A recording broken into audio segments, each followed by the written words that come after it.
La marque Arduino ou synonyme Genuino, c'est une marque qui couvre des cartes électroniques, mais pas que. Je dis pas que parce que la marque Arduino couvre aussi des logiciels qui servent, parmi autres, à flasher les cartes Arduino.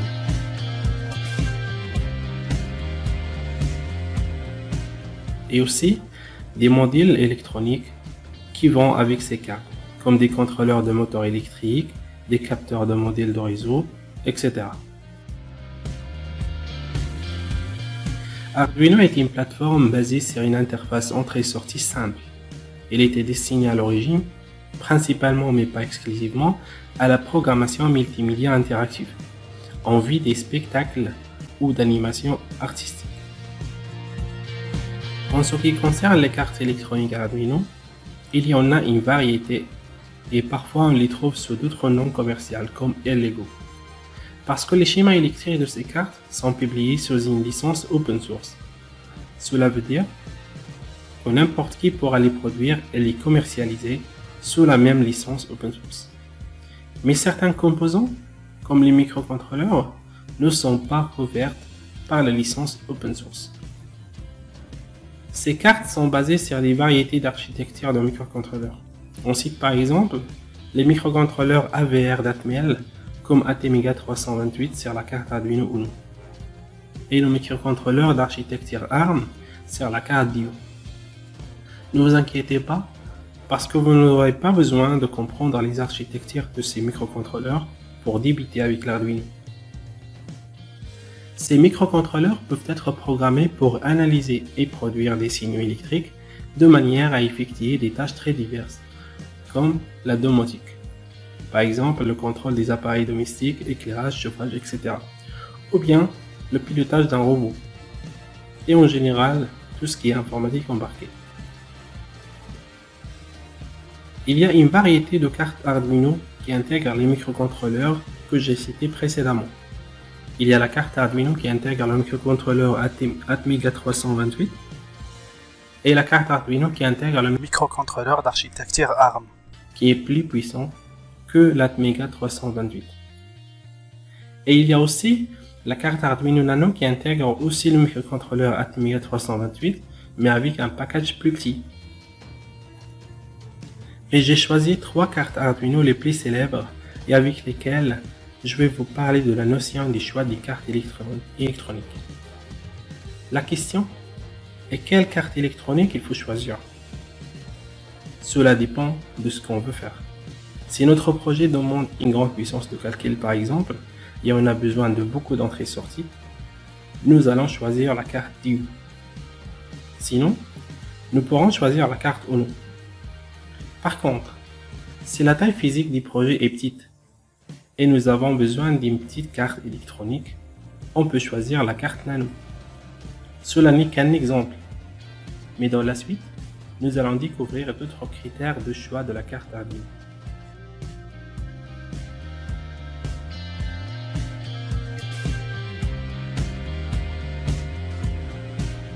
Quel langage de programmation utilisé pour programmer la carte Arduino? Selon Michel Guyot sur le site developer.com, un sondage a été effectué dans lequel les développeurs ont contribué avec leurs réponses. Et les résultats sont comme suivants.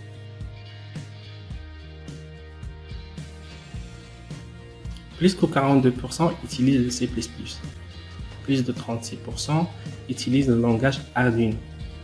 Plus que 26% utilisent le C. Et plus que 10% qui utilisent l'assembleur. Pour ceux qui ne savent pas ce qu'est l'assembleur, je vais vous parler de cela prochainement. Et d'autres développeurs utilisent d'autres langages.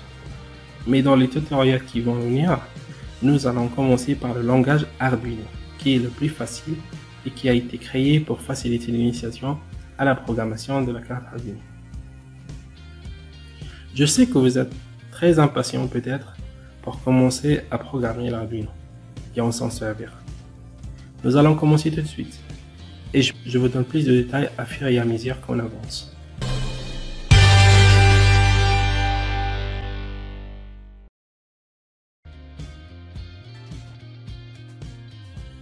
Pour commencer, nous aurons besoin des 3 ingrédients. Une carte Arduino Uno, un câble USB type A vers B et un IDE pour créer notre logiciel ou bien notre code. Donc l'IDE Arduino, c'est le logiciel qui va nous permettre d'écrire notre programme en langage Arduino, le compiler, puis flasher notre carte Arduino pour qu'elle exécute le programme qu'on a écrit. Je suppose que vous avez déjà la carte Arduino et le câble USB. Et maintenant, nous allons télécharger et installer l'IDE Arduino. Donc pour télécharger, vous allez dans arduino.cc,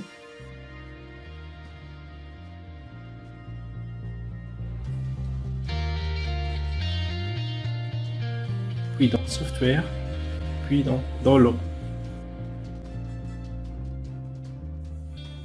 Vous cherchez la dernière version de l'IDE Arduino. Au moment où j'enregistre cette vidéo, la version était 1.8.12, mais au moment où vous allez visualiser la vidéo, il se peut que la version sera différente. Vous choisissez l'IDE qui va avec votre système d'exploitation.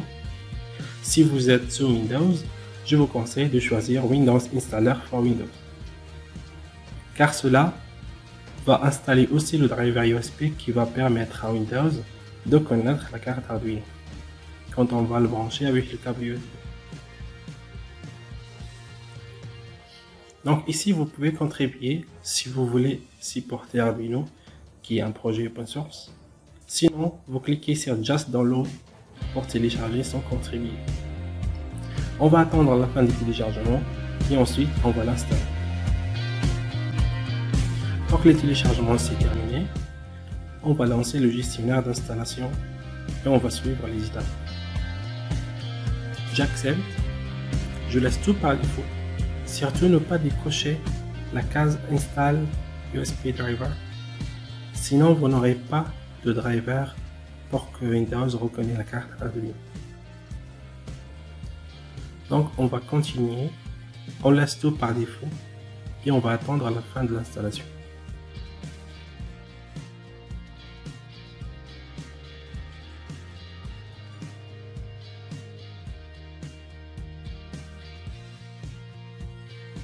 Ici, on va accepter l'installation de ce composant.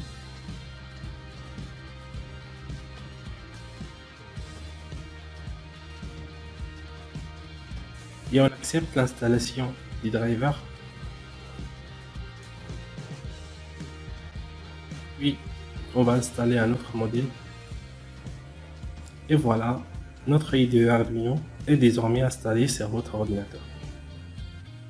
On ferme.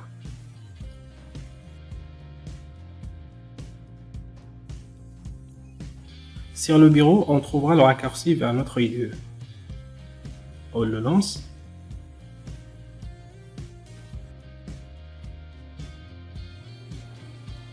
On acceptera la communication réseau. Et voilà, l'IDE Arduino est bien installé. Dans la prochaine vidéo, nous allons commencer par un exemple Hello World en électronique. Je vous conseille donc d'aller regarder la vidéo suivante. Et n'oubliez pas, abonnez-vous pour recevoir les prochaines vidéos.